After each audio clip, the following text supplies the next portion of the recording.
A whistleblower trapped inside this scam compound run by the Chinese mafia contacted me. If they catch me, they actually kill me. Determined to leak his captured secrets in real time. He would ultimately deliver an unprecedented cache of evidence. This is a major deal. Exposing the tactics and hierarchy of a slave colony here in northern Laos, where trafficked workers are forced to scam millions from American victims. But first, he had to make it out alive. I'm Andy Greenberg. I investigate the strange, dark, and subversive sides of technology for Wired. This is Hack Lab, the whistleblower inside a crypto scam slave compound. This footage was secretly filmed inside a scam compound in northern Laos. The workers you see are trafficking victims, confined to the compound and forced to work 15-hour night shifts synced to US daytime hours. Their job is to target Western victims with text messages that lure them into fake crypto investments, sometimes stealing hundreds of thousands or even millions of dollars. The color of the flags on their desks marks whether a team of scammers is meeting their quotas. It's part of a cruel system of incentives and coercion that drives the most lucrative form of cybercrime in the world. The video was shot by a source who first contacted me last June. It all started with an email, no subject line, sent from an address on the encrypted email service Proton Mail. Hello, it began.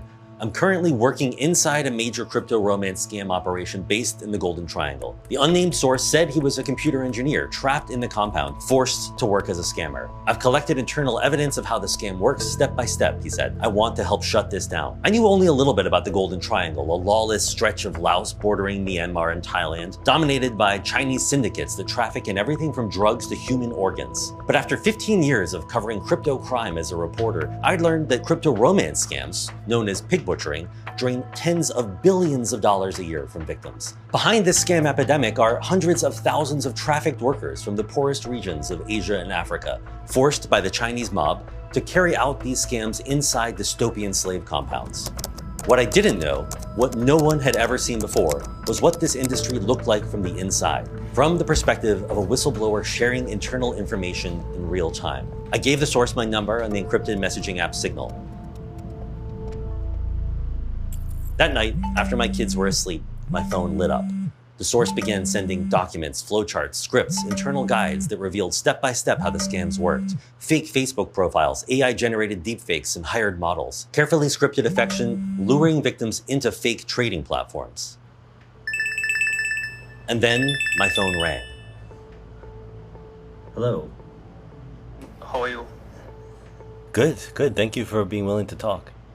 What is your name, or what can I call you? You can call me Red Bull, okay? Oh, Red Bull? Red Bull? Yeah, yes. Later, he'd tell me he'd been looking at an empty can of the energy drink as we spoke. Okay. He said he'd contacted US and Indian authorities, Interpol, several news outlets. I was the only one who responded. Not simple thing, yeah. Like big scam, very big scam. Wow. So you are the person I share my everything with you, okay? And you help me to expose this, right? I was thrown off. My mind was reeling. I started a new call, this time with video enabled. I needed to see who I was talking to. Hey. So, he showed me. Thank you for picking up the phone. Good to see you. Red Bull told me his backstory. He was in his early 20s from India with a diploma in computer engineering. He'd been recruited with a fake job offer, IT manager, good salary, overseas opportunity. But when he arrived in Laos, his passport was taken by his bosses. Like, can you walk around a bit? Like, turn your camera around and show me out the window? This is the building here. Now he found himself trapped within a cluster of ugly concrete buildings known as the Buoshang compound in northern Laos. Like most pig butchering scammers, he'd pretend to be a wealthy woman online. His job was to build trust, manufacture intimacy, slowly guide victims towards fake crypto investment platforms run by his bosses. So please keep it secret, okay? Don't tell anyone. Okay. Right now my mission is, brother, expose this. No, thank you for trusting me. Remember me in your prayers, and I have a lot of trust on you. Don't take any unnecessary risks, please, and Okay, no problem. thank you very much. The next morning, after a few hours sleep, I reached out to Aaron West, a former prosecutor who now runs an anti-scam group called Operation Shamrock. How was he able to make this call? He had to ask for permission from his boss to go to a hotel, but he did.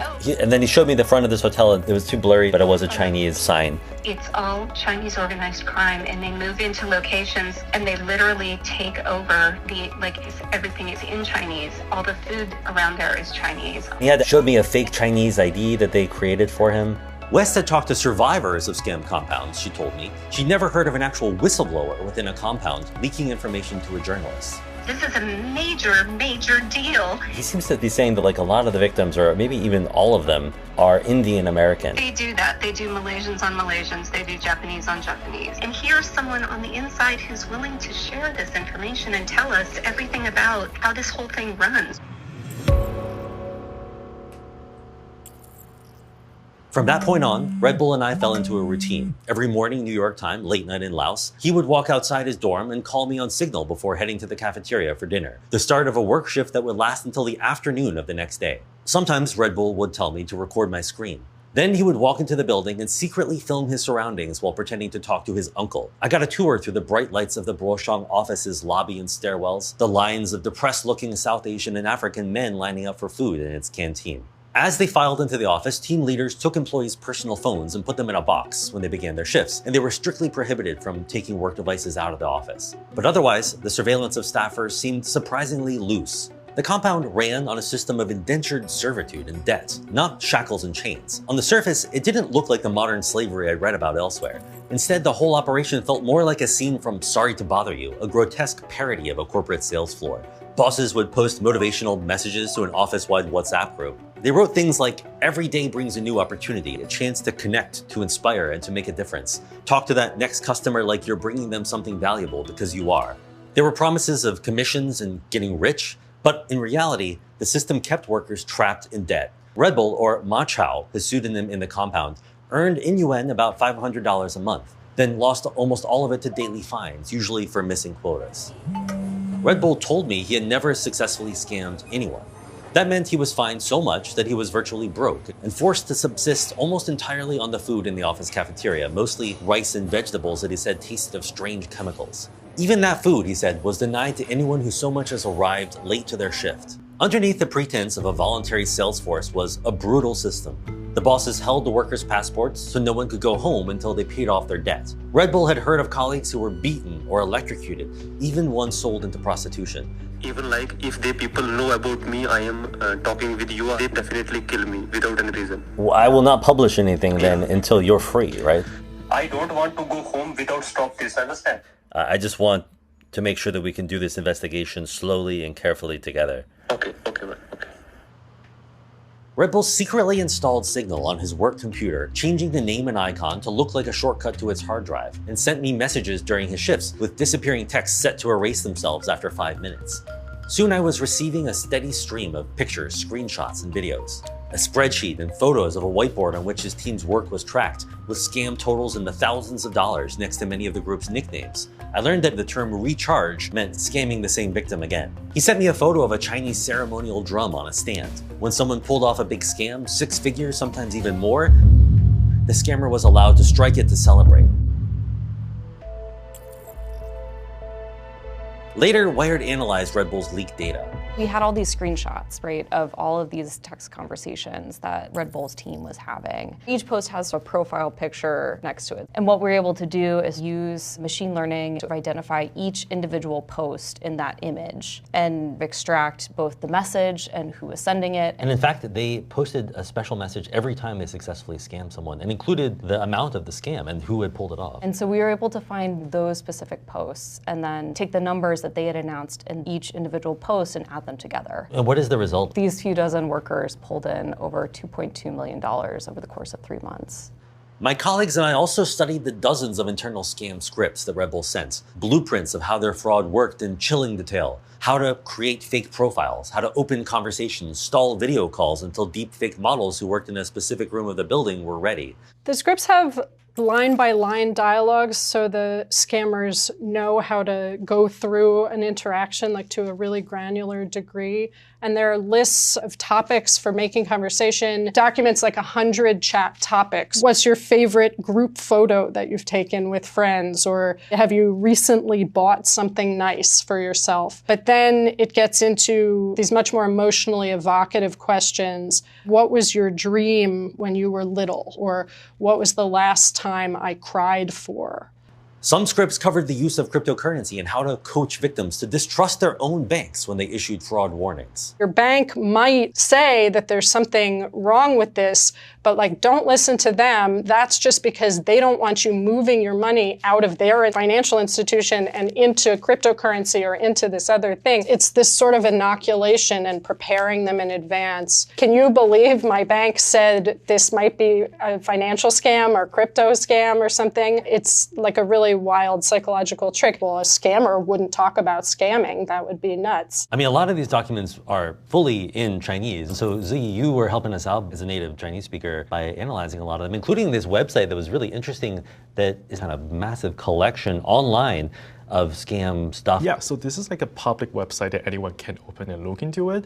It's designed in a way that if you're a scammer, you're trying to answer a question that just came up, you can literally search the topic, refer to this guy, and talk in a very convincing way. It's like if you are a straight male persona talking to a woman, or you're a straight woman talking to a man, or even when you're a gay man talking to another gay man, this is what you should say to look more real, right? And they also break it down into topics. It's like, okay, what do you talk about your dinner last night, or your 401k, or your mortgage? And the other funny thing about this website is that it also has this section for the music playlist for people to listen to. This is Spotify for scammers, among other things? That's a very accurate description. It's like a playlist of like hundreds of hours of electronic music that you can play when you're busy scamming other people. I mean, these are 15-hour night shifts, so you can imagine that they're like trying to get people to kind of tune out the rest of the world. The bosses micromanaged the fiction. One message coached workers to explain when their persona was traveling and why. Another warned not to mention what car you drive unless you can produce a convincing photo of it. What's really wild is that every single one of the workers is required to post their schedule for the day to their bosses, and not their actual real life schedule, but the schedule of their persona, like their morning yoga and meditation and setting positive intentions, and then lunchtime with family and dentist visits and gym time. The irony, of course, is that in reality, these poor guys are spending 15 hours in a fluorescent lit office, hunched over a keyboard, spamming out messages, and then going home to a dorm room with 5 other guys on bunks and a toilet in the corner of the room. Red Bull sent me screenshots too of internal chats and the tragic responses from the lonely victims, begging, confused, crying. Messages said, "Always had a dream of having a girlfriend, then wife like you. You stopped talking to me. I will continue praying for your mom. Please help me withdraw my money, okay? Question mark, question mark, question mark, crying emojis." One victim appeared to have recorded himself sobbing in his car after losing everything. The video was shared around the office for laughs. So in total, how many scammers are there in the whole Boshang compound? In whole Golden Triangle, 500 plus offices, 50, 60 buildings, okay? In my office, there is 100 employees. Okay. And each team have one Chinese boss and one Indian professional person. Red Bull was part of Team Elite, one of about a dozen teams with names like Team Invincible, Team Money, Team Excellent, and so on. He explained that his supervisor was an Indian man with a short beard and aviator glasses who went by the name Amani. Amani's supervisor was nicknamed Wu Wan, or 50K, a short Chinese man with a paunch, tight pants, and a tattoo on his chest. Other bosses went by the names Li Bo, Wang Zai, Yanzu, and 50K's boss was called Dahai, or Si. The boss above all of them was known as Ah Lang, but Red Bull never saw him in person. He's very big and very powerful person. He also doing here organs, organs supply. Really? Human organs. Sometimes when Red Bull and I would speak or text, he'd call me Uncle. Don't worry, Uncle, I will be back. A cover story in case anyone ever overheard or seized his phone. For a while, we even tried a different cover story of me pretending to be his secret girlfriend back home. Heart emojis and misuse, until it became too embarrassing to keep up and we scrapped it. It also reminded me a bit too much of the fraud romances his team was carrying out. One night, he sent me a kind of gentle parting message. Good night, Restizy. You have done enough for today. Let your mind rest and let tomorrow come with fresh clarity and quiet strength. I'll admit, it was actually a bit touching. I wasn't getting much sleep at the time. Then the next day, he told me that this line had been copied directly from ChatGPT. Red Bull explained how the compound used that AI tool and others like DeepSeek to keep conversations flowing endlessly to sound caring, romantic, persuasive. All of the scammers on his team were trained to use these LLMs to clean up their language, find just the right sentiment, and never run out of inviting turns of phrase. It had clearly worked on me. It's funny how easy it is to be taken in by a bit of sympathetic text sent by a new acquaintance on the other side of the world.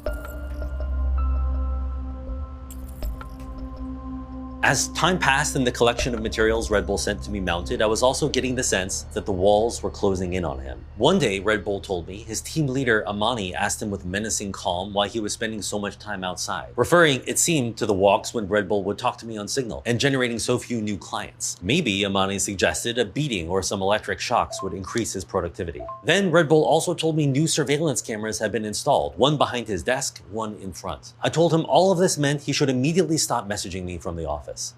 My editors went further. They insisted that for Red Bull's safety, I should stop working with him at all until he was free. When I broke that news to Red Bull, that our reporting process was finished, he told me, to my surprise, that he wanted to leave the compound immediately. His escape plan was to forge a document claiming that he was under police investigation in India. He hoped his bosses would let him leave temporarily to deal with the situation. I'm very worried about, that they're going to know that it's fake and they're going to punish you. Let's see, just try. And I have a hope it's work.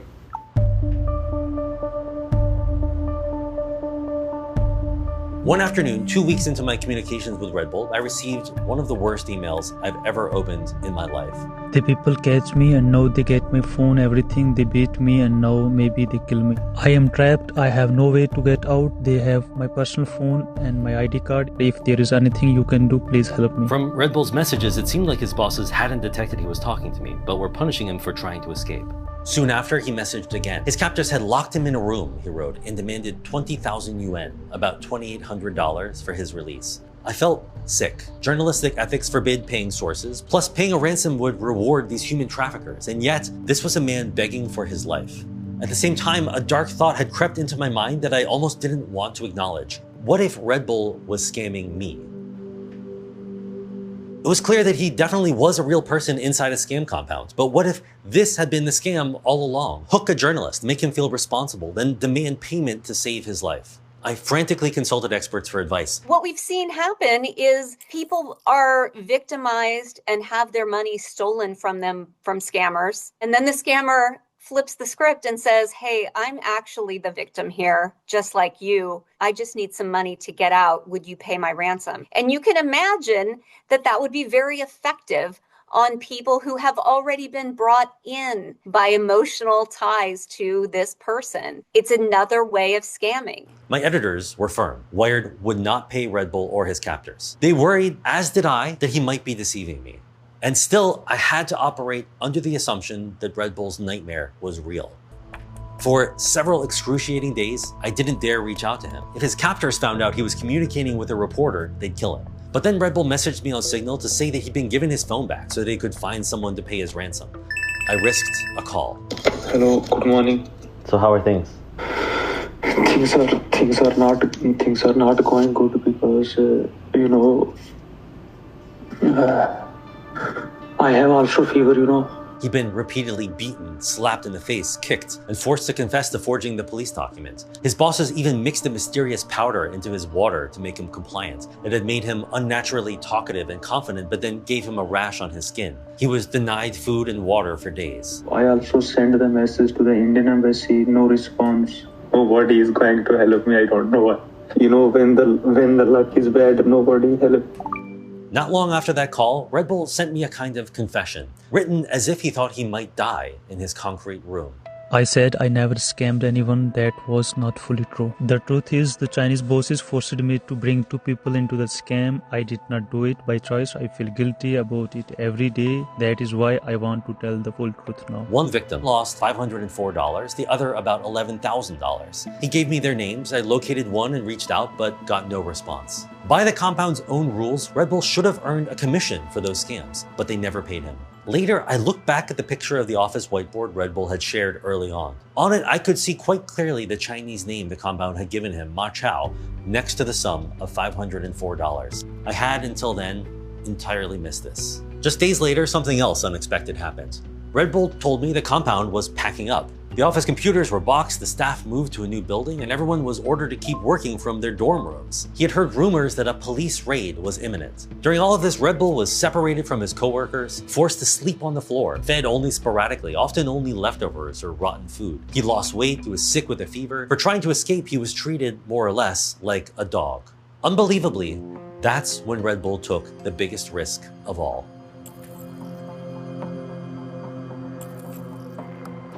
Because of the move to evade a raid, security measures in the compound had been relaxed and his coworkers had brought their work phones into the dormitory. Red Bull saw an opportunity. While one of his coworkers was sleeping, he secretly added his own phone as a linked device on the WhatsApp of the coworker's work phone. Then, by scrolling through that WhatsApp chat and recording his own screen, Red Bull captured nearly 3 months of the compound's hour-by-hour internal chats. Thousands of conversations between workers and their supervisors, documenting its scams, quotas, punishments, manipulations, and daily operation at an unprecedented level of detail. Nearly 10 gigabytes of evidence. Here at Wired, we would turn those screen recordings into 4,200 pages of screenshots. I have never seen anything like the materials that you showed me. What struck you about this workplace? Well, it's a slave colony masquerading as a legitimate business. It's run as though this is a car dealership.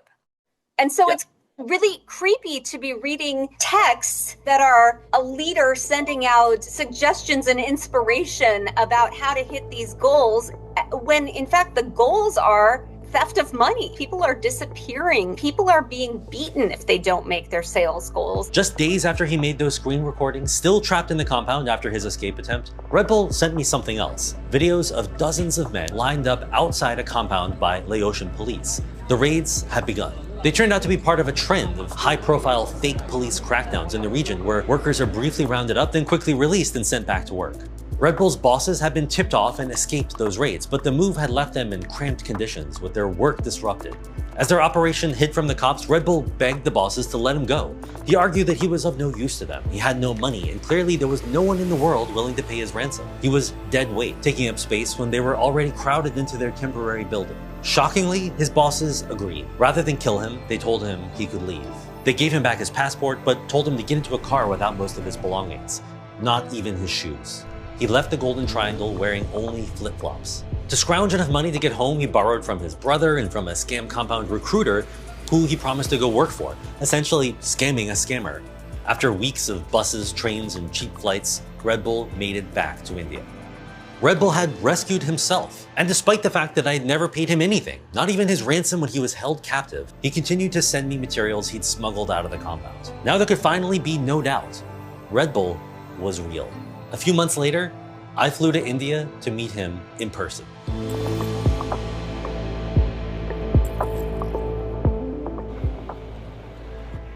All right, here he comes. He was thinner than I expected, quiet. He had the same shy smile I remembered from our first video call. You look great. Yeah, it's really good to see you. His real name, he told me, was Mohammed Muzahir. We spent a few days together, and I learned that the brave young man I'd been communicating with for months was now broke, traumatized, sleeping as little as 3 hours a night, haunted by the people he had left behind and by the 2 victims he admitted he'd scammed under coercion. So now that we're publishing this stuff, is this a happy ending to your story? Is this, in fact, what you wanted? Actually, if I tell you the truth, this is not the happy ending of my story. This is just a journey I started because I left a lot of people there. A lot of my colleagues are there working under pressures. A lot of women working under the pressure of Chinese bosses, 14 hours, 16 hours, sometimes without food. So honestly, I'm not happy with the ending of the story because the memory is still there. I'm still thinking about the people who are victims of this scam. When Muzahir isn't working or applying to jobs in universities, he scrolls obsessively through reports of scam operations. The operation that trapped him, he's learned, has already relocated to Cambodia, a country that's become by some measures an even safer base for scammers to operate from. By messaging his former coworkers, Muzahir says he's determined that the compound is now based in the town of Shrey Tum, a growing hotspot for scam operations. One of his old bosses, too, confirmed to Muzahir in text messages that the compound is still recruiting new workers, victims trapped in a system of modern slavery masquerading as a job. We're talking about buildings the size of hotels that are filled with human trafficked victims forced to do this work. The only winner here are the Chinese organized crime syndicates that are running the whole operation. They are the leadership. They are the ones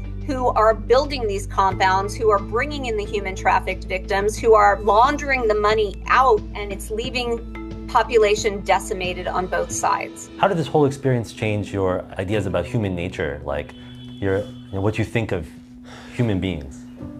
I have no word to express, but I just want to tell you, I see the brutal and the dark face of the humanity. Muzahir still believes that telling his story matters. He chose to risk his life and to reveal his real name and face, in part to inspire others to come forward. When someone read about me, then a lot of Red Bulls stand up and speak. Many victims of these scam slave colonies never make it home. And never before has one spoken out from inside like Muzahir and survived. Even then, his whistleblowing hasn't shut down the operation that enslaved him as he intended. I can only hope that what he shared and the sprawling humanitarian crisis it reveals will help persuade the world that it's finally time to stop looking away. Read Wired's full story on Red Bull and our analysis of his leaked materials at wired.com.